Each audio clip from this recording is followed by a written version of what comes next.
Red Bull could be hiding the biggest problem of the entire preseason. And tomorrow, everything might collapse in front of the cameras. Because for the first time in 2 years, the most dominant team in Formula One looks vulnerable. Max Verstappen is ready. But behind the scenes, the silence is loud. No aggressive statements. No confident footage. Just rumors, tension, and a rookie. Hadjar steps into his first ever season with Red Bull. Zero experience. Maximum pressure. And if Bahrain exposes flaws in the new car, Red Bull's entire strategy could fall apart in less than 48 hours. Most fans think Red Bull will dominate again. But they're not looking closely enough. Because what's happening right now inside that garage could change everything we expect from this season. Stay with me. Because what we're about to reveal might explain how Red Bull's biggest strength just became their biggest risk. Max Verstappen doesn't tolerate instability. He's not here to mentor. He's not here to babysit. He's here to win. And so far, Red Bull has built everything around him. Car balance, energy deployment, even team operations. But this year, something's changed. Because now, there's a new name on the other side of the garage. Hadjar. Young, fast, talented, but completely untested at this level. This isn't Formula 2. This is the top.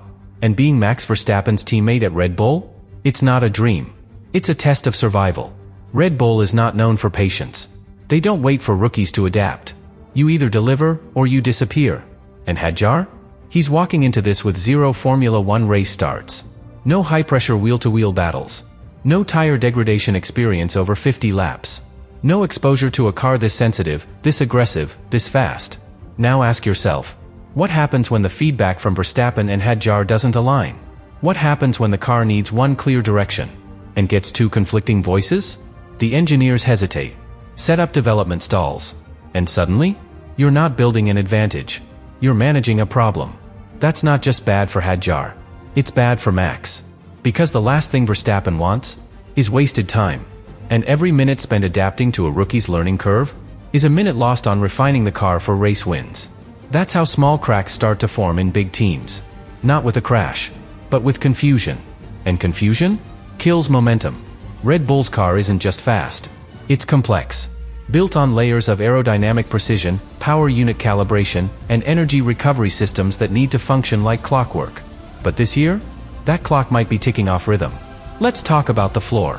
Red Bull's strength has always been high-speed balance. The car feels planted where others slide. But sources suggest they've gone even more aggressive for 2026. Revised Venturi tunnels, tighter packaging, more extreme rake profiles. And that's a risk. Because if the airflow under the car is even slightly disrupted, you lose downforce. And when you lose downforce, you lose everything. Stability, tire life, cornering confidence. Now imagine that happening in Bahrain. With scorching temperatures, heavy fuel loads, and high-speed braking zones that demand aerodynamic trust.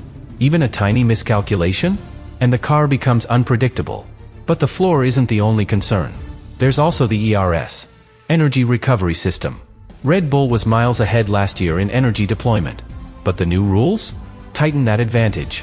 If the new map isn't syncing with Verstappen's throttle traces, if the recovery isn't smooth under braking, the car surges, or stalls, or eats tires faster than expected. That's not theory. That's what teams have already experienced in sim data. And Bahrain will bring that data to life. Here's the bottom line. Red Bull's margin for error is shrinking. Because once you're leading the pack, everyone is studying your every move. And if Bahrain reveals instability, they won't just lose lap time.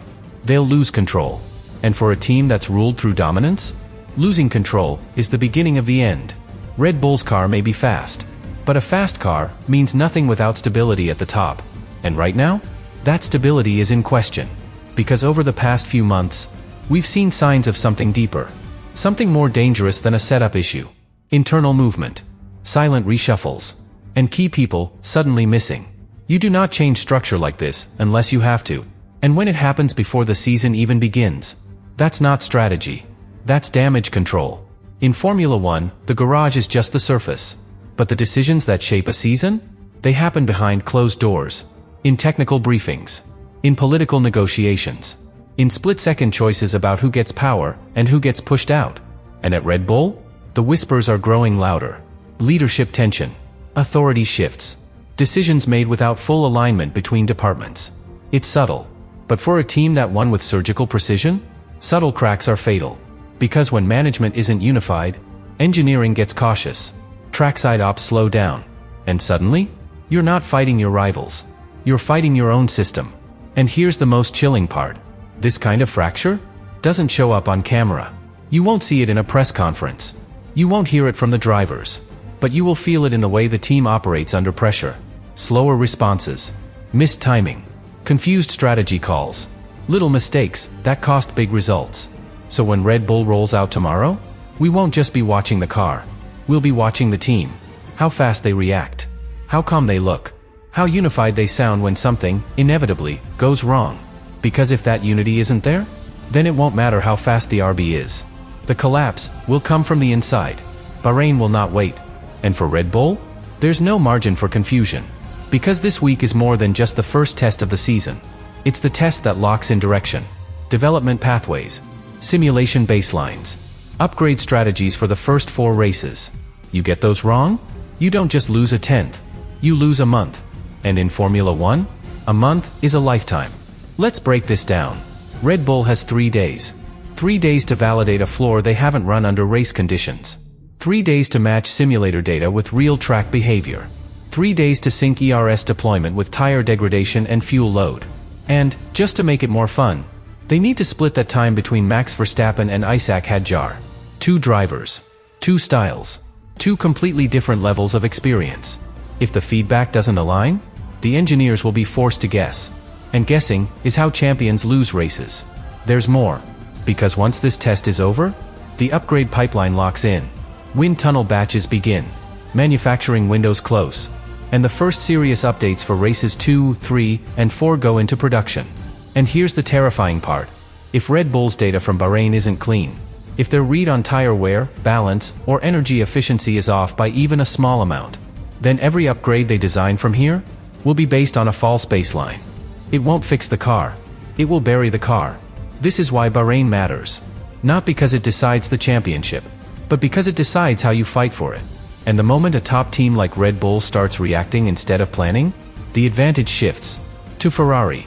To Mercedes. To anyone who understood their car better, faster, earlier. There's a moment every dominant team faces. Not on the stopwatch. Not in the data. But in silence. The moment where questions start to outnumber answers. Where confidence becomes caution. And caution becomes control. Red Bull isn't acting like a team ready to dominate. They're acting like a team buying time. No bold interviews. No breakdowns of aero philosophy. No real statements about upgrades, pace, or expectations. Just controlled messaging. Polished answers. And a rookie kept carefully out of focus. That's not power. That's protection. And here's where it gets uncomfortable. What if Red Bull already knows something we don't? What if the early sim data showed inconsistencies? What if the new aero philosophy is more sensitive than expected? What if Verstappen's first feedback in the shakedown was off? You won't hear that in a press release, but you'll feel it in the choices they make. Short runs, limited footage, sudden strategy changes on testing day. The kind of moves that aren't made by teams in control. They're made by teams managing risk, trying to keep the panic contained, until they know if it's real. And that's the dangerous thing about Red Bull this year. Because even if the car is fast, fast doesn't mean stable. Fast doesn't mean consistent. And fast doesn't mean right. It just means potential. Potential that could explode into another dominant season. Or collapse under the weight of its own silence. Red Bull has built an empire. A machine so efficient, so dominant, so ruthless, that for 2 full seasons, nobody could touch them. But here's the truth. Empires don't fall in a single moment. They fracture slowly. In the garage. In the simulator. In the silence after a test run that didn't go as planned. And now? That silence is louder than ever. Verstappen will drive like a champion. We know that. But even he can't carry a concept that's broken. Even he can't fix ERS instability, floor inconsistencies, and a split garage. And Hadjar? He's fast. He's fearless. But he's a rookie. And Red Bull isn't built to protect rookies. It's built to win, now. No excuses. No learning curves. No margin. So what happens if the car is hard to handle? What happens if Hadjar struggles? What happens if Red Bull's legendary upgrade pace gets lost in bad data from a test that spirals out of control? They won't get sympathy. They'll get pressure. From media. From fans. From inside. And pressure doesn't just reveal weakness, it creates it. So as Bahrain testing begins, we're not just watching lap times. We're watching for signs. Signs of strain. Signs of doubt. Signs that the team once seen as untouchable might just be human after all. Because dominance isn't just about speed. It's about trust, direction, stability. And the real question heading into this season? Is Red Bull still in control? Or are they just pretending to be?